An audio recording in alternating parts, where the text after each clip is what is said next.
welcome to today's edition of Knuckle or Buckle.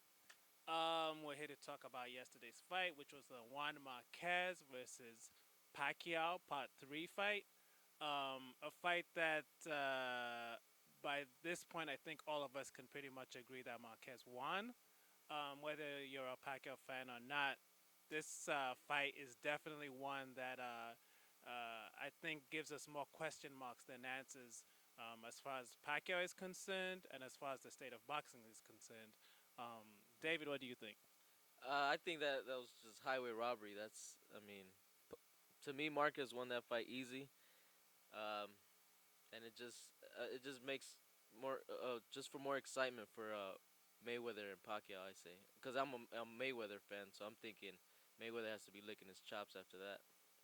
Yeah, and the thing about the whole Mayweather being brought into the conversation is I kind of feel like we're taking away from Marquez because last night was Marquez's fight. He earned that fight. His family deserves to be proud of him. His kids deserve to be calling their father a champion today. The Mexican community deserves to be saying that they have a champion and they're being denied that. And I kind of feel it's unfair that we're talking about Mayweather because it's kind of like we're playing into the fact that this is what people wanted to see. It just seems like it's a corrupt sport now because we're talking about Mayweather versus Pacquiao when we shouldn't be. We should be talking about how Marquez dominated that fight and won it, and instead we're stuck talking about Mayweather versus Pacquiao, which is exactly what they wanted us. Yeah, Uh, I mean, I'm like one of the biggest Pacquiao fans, and last night watching the fight, middle rounds, I'm thinking to myself, and I'm telling people, Pacquiao is losing this fight. 8, 9, 10 rounds, Pacquiao isn't doing nothing, absolutely nothing to convince me that he's winning the fight. I look around and I mention to people, it looks like Pacquiao can't pull the trigger, and that is should be a fear to any Pacquiao fan because what does that mean? That means he's past his prime, and I struggle with that because I thought he trained well for this fight, and the way he spoke, I thought that he was going to dominate this fight, and it turned out to be the total opposite because Marquez, I felt, fought the fight of his career and was robbed by the judges. And robbed by the judges because, like David was saying, there's a future fight that's so lucrative to everybody involved that the the hierarchy of this wasn't going to allow that fight to dissipate with Marquez victory. yeah, I mean, I mean, we have the judges' scorecard in front of us, all three right. judges, and looking round and round. There's, I mean, one judge scored it one tie 114-114. Then you have the second judge scoring it 115-113, and the third 116-112 for Pacquiao. I mean, from those three, I would have been to me it would have seemed extreme. The 114-114 tie to me would have been extreme and would have been a savior for Pacquiao. The other two, I just what fight were they watching, guys? What fight were they watching? When What they fight were announced the when they, judges when they watching? announced those scorecards, I honestly thought, oh, Marquez won this. I mean, Those scores for Marquez. especially the way Pacquiao went to his corner after the last belt with his head leaned down, and he knew he lost the fight. I mean, he just walked to his corner like disappointed in with himself, and he knew he clearly lost that fight. He got outboxed once again because Pacquiao is a bad matchup for a pure boxer.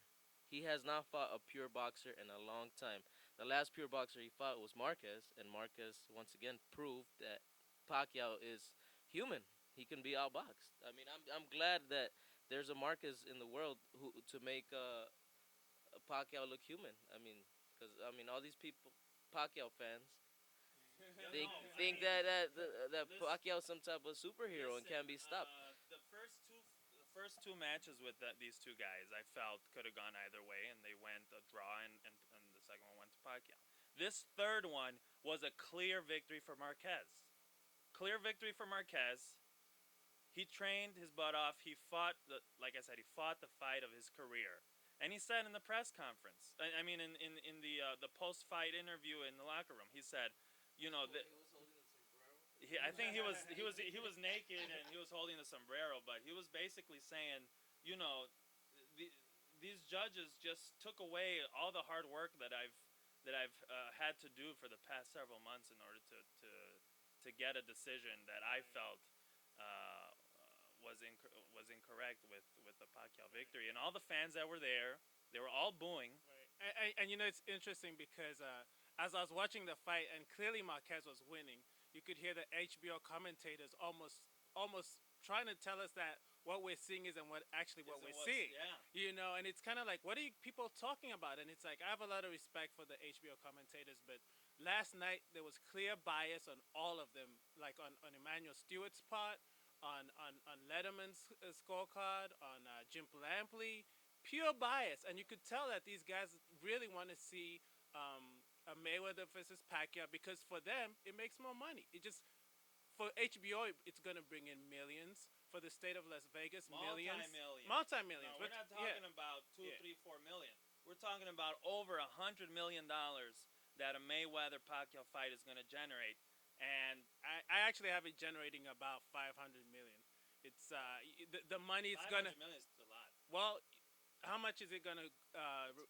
It's gonna generate about 200 million in Vegas. Well, each People traveling Each there, fighter and is guaranteed about 50 or 50. 60. yeah. But even So if you that's even if you visit Vegas just to watch the fight, you spend your money in Vegas. You buy food in Vegas, the hotel, the well, gambling. no one says it's going to be in Vegas. It could be to the highest bidder. Well, They where could have it in Dallas. they're gonna have Mayweather it in. said it's gonna be in Vegas, so it'll be Yeah. in Vegas. I mean, back to Pacquiao though. I definitely see this guy. I've actually been seeing Pacquiao declining, and I'm just shocked at how steep he's declining. I mean, we saw this with the Mosley fight when he didn't look sharp. He couldn't pull the punches. He couldn't cut off the ring. He has a lot of problems with boxers who move around. To me, that If I you're don't know if that's a stationary, decline. I mean, that's Pacquiao all day long. That's how he's always been. He's not a yeah, boxer. I mean, yeah, he's more of a brawler. But at this point, we had been told by everyone, from Freddie Roach to Ariza, that Pacquiao's in the greatest shape ever. He's more determined. He's more focused. And we thought, okay, well, maybe the Mosley fight was just, the leg cramps. But clearly, after yesterday, Pacquiao is not on a gradual decline. He's on a steep decline. This is like a 90-degree decline. This guy probably has one fight left in him, which has to be, at this point, the Mayweather fight, because I don't know anyone who wants to see him versus Bradley. I don't Oh see no. any interest in that I at all. think that's going to be your next fight. That's what Bob Arum with Top Rank is building up. He just signed Bradley to a several fight deal.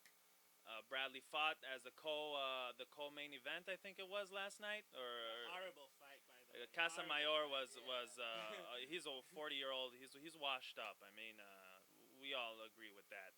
But that's to me is going to be your next fight. No, I hope not. But Next I mean, fight we hope not, but that will be your next fight because Bob Arum controls both of them, and it's just an easy fight to make for him. But at this point, if you're Pacquiao's trainer or even promoted, this guy couldn't pull the punches against a 38-year-old man. He's clearly not ready for Mayweather. Clearly not ready for Mayweather. Well, And he never will be at this point. I want to add something. I think there was an outside factor playing in on Pacquiao last night. It seemed like his head wasn't into it. I don't know anything. It just feels like there's an outside factor outside of the boxing ring that was bothering him all night, and he just couldn't focus on the task at hand. Whether it is, I don't know. Rumors have it that he's in a divorce situation with his wife. That maybe that was bugging him or something I like think that. we're doing an injustice to Marquez, who clearly won that fight, to Yeah. start to make excuses for Pacquiao's I'm not- performance. The only No, excuse Pacquiao, is that Pacquiao was just Pacquiao has outboxed. zero skills when it comes to boxing. That's it. Right. I He's just a brawler. He can fight. Right. He can fight going forward. Once you back him up, he's lost. Yeah, to me, I look at this like, if anything, we're kind of seeing what people have been saying about Pacquiao's weaknesses. That skill wise, he's very limited skill wise. He needs to plant his feet and then almost like launch into this jab, jab, punch thing. And if he can't plant his feet, he has a lot of issues. He cannot cut off the ring. If you're standing in front of him, he's got your number. If you move around, he has a lot of problems. and he cannot think I in mean, the ring. you seen flashes of that against Cotto. When the first couple rounds, Cotto was outboxing him, Exactly. but then once Cotto fell into a Pacquiao fight, which is a all-out brawl, that's where Pacquiao had the advantage and took over. Right. Pacquiao has trouble with the counter puncher. The person, the boxer that's in there, focusing strictly on counter punching the openings in a Pacquiao offense. Because you know when Pacquiao goes in and with the left, there's no there's no defense right there because he's left wide open, and the either right hook or the left jab is open for whoever the counter puncher is at that time. And Marquez had that game plan all night, and he worked it to perfection, and yeah, he was robbed. Yeah, coming into this fight, I thought I was a little bit nervous for Marquez because I'm thinking, with the whole weight issue. I mean, Pacquiao once again got to choose the weight he wanted to come in at and the weight his opponent was supposed to come in at. So I'm Typical thinking, Pacquiao picking so everything. I'm thinking, oh, okay, so Pacquiao is obviously going to be the bigger man, but that was not the case. I mean, the weigh-in of the the night, the weigh-in at that night was 150 for Marquez and 148 for Pacquiao. So Pacquiao was lighter by 2 pounds, which I mean, for a lot of people, they might not think that's a big difference, but I mean, it's significant. I think. And at this point, just moving forward, Marquez is talking about maybe retiring, Well, which he's distraught. He's disappointed. He's embarrassed by the Nevada State Commission in allowing this decision to take place.